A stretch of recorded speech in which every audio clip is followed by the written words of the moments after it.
Mountains are supposed to be permanent fixtures, ancient, stable, and unchanging across human lifetimes.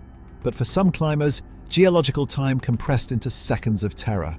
Between 2000 and 2024, rockfall incidents have claimed over 200 lives in climbing areas worldwide. Studies reveal that 80% of fatal rockfall events showed no preliminary signs of instability.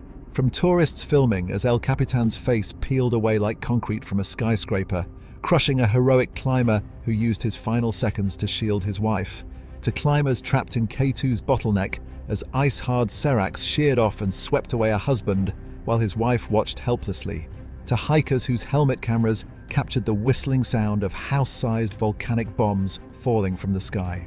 We begin with the man who had 2 seconds to choose between his life and his wife's. These weren't freak geological events. They were moments when millions of years of stability collapsed in seconds, turning trusted stone into falling death that cameras captured in horrifying detail. Andrew Foster wasn't just any climber. He was an experienced Welsh mountaineer with decades of granite expertise. A devoted husband climbing with his wife Lucy, sharing their passion for Yosemite's legendary walls. Known for his careful approach to climbing and deep respect for mountain safety, their trip to El Capitan represented a dream climbing vacation in America's premier granite playground. September 27, 2017. The Fosters completed a successful day of climbing on El Capitan's southeast face. They chose one of Yosemite's classic routes, well within their technical abilities. The climbing had gone perfectly, and they were packing up their gear at the base.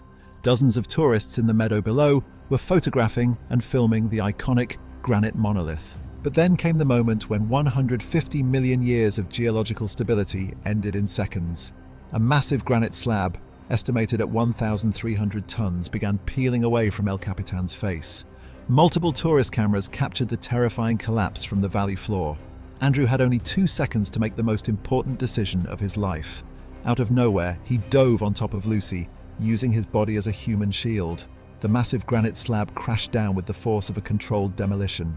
Andrew's heroic sacrifice saved Lucy's life while ending his own in an instant. Lucy survived with serious injuries, protected by her husband's final act of love. The rockfall created a massive dust cloud visible for miles. Multiple tourist videos captured the scale of the collapse and the heroic sacrifice.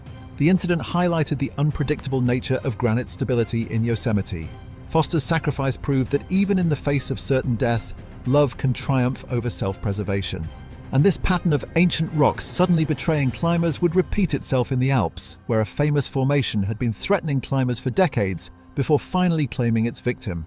Julian Zanca wasn't just any Swiss climber.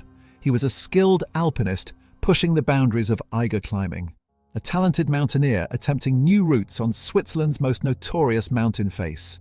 His target was a new route in the same sector as the famous Magic Mushroom rock formation. For him, the Eiger represented the ultimate test of alpine climbing skills. 2019. Zanca attempts a new route on the Eiger North Face near the unstable Magic Mushroom formation. He chose to climb in an area known for loose rock and geological instability. The Magic Mushroom had been identified as a precarious formation for decades. The route required technical mixed climbing through notoriously loose rock sections. But then came the rockfall that proved the Eiger's reputation for sudden death. Zanca was climbing through loose rock when a section of the face gave way. The falling stones struck him with devastating force, causing fatal injuries. His climbing partner was helpless to prevent the rockfall or assist with rescue. The tragedy occurred in the same sector where the Magic Mushroom loomed overhead. The rockfall that killed Zanca was a preview of the larger collapse to come. Zanca's death highlighted the ongoing dangers of the Eiger's loose rock. His accident occurred just months before the Magic Mushroom's final collapse. The 2020 collapse was captured in high-definition video by multiple cameras. When the famous formation finally fell, it served as a visual eulogy for Zanca. The footage of the collapse proved the deadly instability that had claimed his life. But unfortunately, rockfall wouldn't limit itself to single victims, because on the world's second highest mountain, falling ice would create the deadliest day in K2's history. Rolf Bay wasn't just any Norwegian climber, he was an experienced high-altitude mountaineer. A skilled alpinist climbing K2 with his wife, Cecilia Skog, both accomplished polar explorers. Their K2 attempt represented the culmination of years of high-altitude climbing experience. Their climbing partnership was built on absolute trust and shared commitment to safety. August 1st, 2008. Multiple international teams converge on K2's summit during a narrow weather window. They coordinated their efforts through the dangerous bottleneck section. The route required fixed ropes and careful timing to navigate the icefall hazards. A massive serac hung precariously above the narrow couloir that all climbers had to traverse. The day had proceeded successfully, with multiple teams reaching the summit. The climbers were focused on descent, knowing the dangers weren't over. Their plan was to descend quickly through the bottleneck before conditions deteriorated. But then came the serac collapse that turned K2's greatest day into its deadliest disaster. The massive ice formation above the bottleneck became unstable without warning. The serac sheared off, sending ice-hard debris cascading down the narrow couloir. Multiple climbing teams were trapped in the path of the falling ice and rock. Rolf was swept away instantly as the debris cut through the fixed ropes. Out of nowhere, Cecilia watched her husband disappear into the darkness below. The collapse severed the safety lines that other climbers needed for descent. 11 climbers died in the disaster as the domino effect of the serac fall spread chaos across the mountain's face. The 2008 K2 disaster became the deadliest single day in the mountain's history. Cecilia survived but was traumatized by watching her husband swept away in seconds. The serac collapse was captured in fragments by survivors and base camp telescopes. Bay's death became a symbol of the random nature of mountaineering tragedy.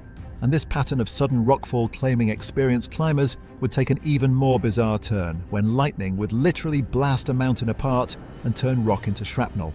Brandon Oldenkamp wasn't just any climber. He was part of a large group attempting the Grand Teton, an experienced mountaineer among 17 climbers caught in rapidly changing weather conditions. The Grand Teton represented a classic American alpine climbing objective. August 2010. The group of 17 climbers ascends the Grand Teton during unstable weather conditions. They continued climbing despite approaching storm systems. The route required exposed ridge climbing with limited shelter options. Weather forecasts showed potential for afternoon thunderstorms. But then came the lightning strike that turned solid rock into explosive shrapnel. A violent electrical storm engulfed the exposed ridge where the climbers were positioned.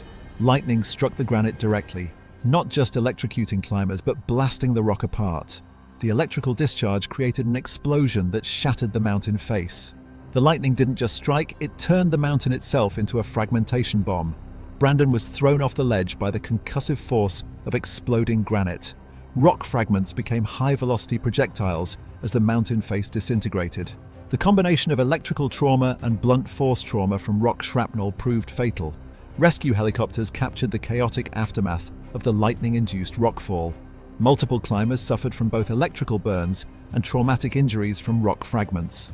Brandon's death demonstrated the helplessness of climbers when mountains become electrified weapons. The Grand Teton disaster became a case study in how weather can weaponize geology. But perhaps the most visceral rockfall footage would come from an entirely different source, when a volcanic eruption would rain house-sized rocks down on hikers who filmed their own deaths. Hideyomi Takahashi wasn't just any hiker.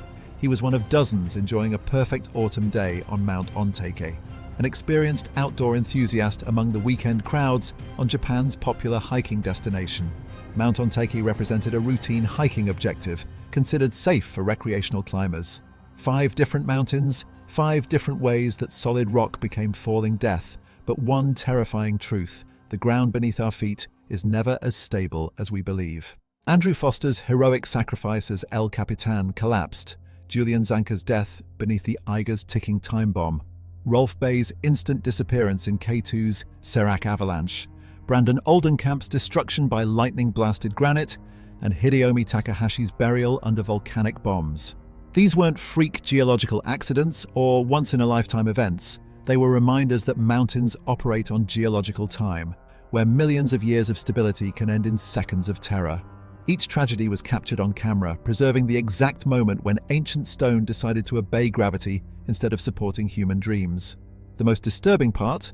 The footage exists in perfect digital detail, showing us exactly how quickly solid becomes liquid, how stable becomes chaos, and how the mountains we trust to hold us up can decide to let us down, permanently. These cameras outlived their operators, continuing to record long after the rocks stopped falling. In the end, these 5 cases prove that rockfall isn't just a climbing hazard. It's a reminder that we're temporary visitors on a planet that's constantly rearranging itself, The rocks don't care about our plans, our experience, or our cameras. They only care about gravity, and gravity always wins.